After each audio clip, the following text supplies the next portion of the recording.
লাভবান করেনি, কিন্তু আপনার ভালো লেগেছে। We have a transistor in our heart which can recognise people. তো আপনার হার্ট কি করে কানেক্ট করবে, কার সঙ্গে কানেক্ট করবে, আপনি সেই মানুষগুলো খুঁজুন। ভাবনা মুখের আরেক এপিসোডে আপনাদের সবাইকে স্বাগত।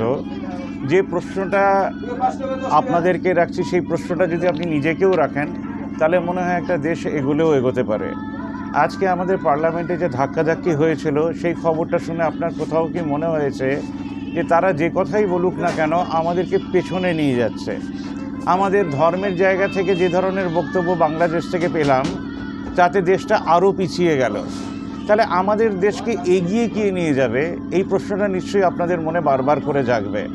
তাহলে কি আমাদের দেশের পড়াশোনা, আমাদের দেশের কলেজ, আমাদের দেশের পিএইচডি, আমাদের দেশে এমএ, আমাদের দেশের প্রফেসররা এমন কিছু পড়াচ্ছেন যেটা পড়ার পরে পার্লামেন্টে গিয়েও আমাদের দেশ পিছোচ্ছে?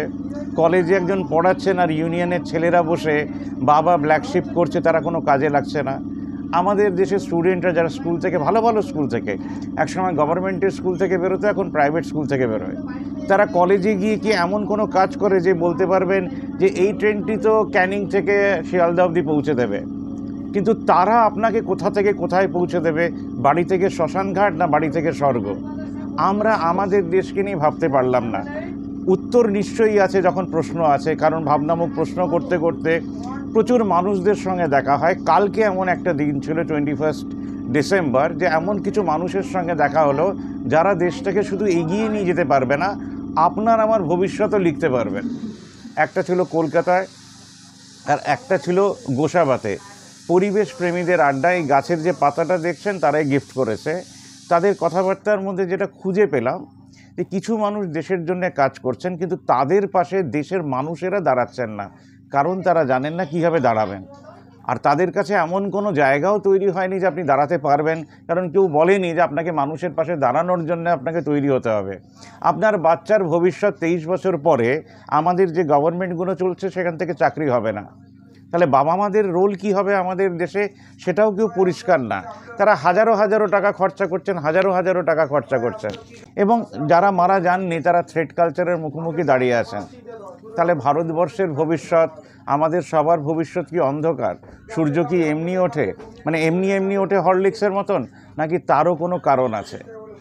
এর উত্তরগুলো পরিবেশ প্রেমীদের পাশে যদি দাঁড়াতে পারেন তারাই দিতে পারবে। খুব মহান মহান ডায়লগ বলে তারা দিতে পারবেন না, ইলেকশনে দাঁড়িয়ে ভোটে জিতেও দিতে পারবেন না। তারা আপনাদের জন্য সকাল বিকেল রাত্রির কাজ করছেন। কালকে 1:30 অবধি আড্ডা হলো, যেটা মেন নির্যাস আমি তাদের থেকে পেলাম, সেটা হচ্ছে তারা কন্টিনিউয়াসলি কাজ করেই যাচ্ছেন। কেউ হাঁটছেন, কেউ সাইকেল চালাচ্ছেন, কেউ পাহাড়ের উপরে উঠছেন আপনাদের জন্যে, আমাদের জন্যে। তাই আপনার কোথাও গিয়ে যদি মনে হয় যে এতগুলো এক্সপেরিমেন্ট হওয়ার পরে আমাদের দেশ যদি শূন্যই লিখছে, তাহলে তার আগে এক বসান, নিজেদেরকে রেডি করুন, পাড়ার ব্যাংক খুলুন খবর কাগজ জমা করে বা মাসিক একটা ফি দিয়ে, এবং পরিবেশ প্রেমীদের পাশে দাঁড়ান। স্ক্রিনে আমি নাম্বার দেখাচ্ছি, কন্ট্যাক্ট করবেন। আপনাদের সঙ্গে তাদেরকে জুড়ে দেওয়ার কাজ ভাবনামুখ নিশ্চয়ই করে করবে। এবং আমি চাই আমাদের দেশে যেমন জেল খোলা হয়েছে, সেন্ট সেন্টার খোলা হোক। সেন্ট সেন্টার মানে হচ্ছে আমাদের দেশে ভালো লোকেদের একটা জায়গায় রাখা, তারা সেখান থেকে প্র্যাকটিস করে দেশের কাজের জন্য বেরোবেন। সেই ভিডিওগুলো পাঠাবেন, যাদেরকে আপনারা স্পন্সর করছেন আপনাদের নাম নিয়ে লিফলেট বিলি করবেন, এবং একটা সুন্দর দেশ নিয়মিত গড়বেন। 17ই জানুয়ারি তারকচন্দ্র পাল বেরোচ্ছেন আবার আমাদের ভারত ভ্রমণে সাইকেল করে, এবং এরকম অনেকগুলো নাম পাবেন। আমি তাদেরকে নাম বলবো, আমাকে টাইপ করে পাঠাতে, সেই নামগুলো আমি আপনাদেরকে স্ক্রিনে দেখাতে চাই। তাদের বক্তব্য দূর থেকে তুলেছি, কাছ থেকে তুলেছি, সেগুলোকে শোনাচ্ছি। কিন্তু মাথায় রাখবেন, এমনও একটা মানুষ এসেছিলেন, তিনি এখানেই থাকেন, সৌমেন দেবনাথ। 191টি দেশে গেছেন, সেখানকার মাটি অবধি তিনি এনে রেখেছেন, এবং ভবিষ্যতের ভারতবর্ষ গড়ার জন্য যা যা তিনি কথা বললেন অসাধারণ। আজকের জন্য এতটাই, খুব আনলিমিটেড আমি আপনাদেরকে শোনাচ্ছি না, কারণ পরের আড্ডায় আরও অনেকগুলো কথা আপনাদের সামনে তুলে ধরবো। তাই ক্যানিং থেকে শিয়ালদা আমরা যাব, আর আমাদের দেশ থেকে নরকের থেকে স্বর্গের দিকে আপনারাই নিয়ে যেতে পারবেন। ধন্যবাদ। আমার এই অন্ধকার ক্যামেরায়, অন্ধকারে যদি কিছু ধরতে পারি সেটা ধরার চেষ্টা করছি। 7টা বাজে, গদখালিতে রয়েছি। আমাদের এই বোট 15 থেকে 20 মিনিট পরে ছাড়বে। বোটটা এসে দাঁড়িয়ে আছে, এবার যতক্ষণ না বাইকগুলো বেরোচ্ছে আর সবজি বেরোচ্ছে ততক্ষণ আমরা উঠতে পারবো না। আপনারা হাওড়া স্টেশন থেকে ট্রেন ধরেই থাকেন, এসপ্ল্যানেড থেকে বাস ধরে থাকেন, এটাও একটা ধরার জায়গা। বহু মানুষ ওপারে যাবে, আমিও যাব। আমাদের আজকে পরিবেশের আড্ডা রয়েছে, আর কিছু মানুষ তারা বাড়ি ফিরবেন। এই শটটা না দেখালে হয়তো আমরা বুঝতামই না। আমি ইচ্ছে করেই লেট এলাম, নাহলে দুপুরেই চলে আসতে পারতাম।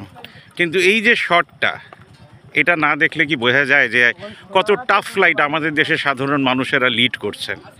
তাদেরকেও জানাই মানে জয় হিন্দ।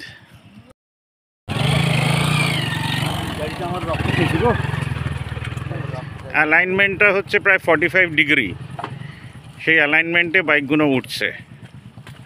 আমরা পাশে দাঁড়িয়ে আছি এবং তাদেরকে নিশ্চয়ই হেল্প করা হচ্ছে। যিনি বোটের গাইড তিনি বাইকেরও গাইড।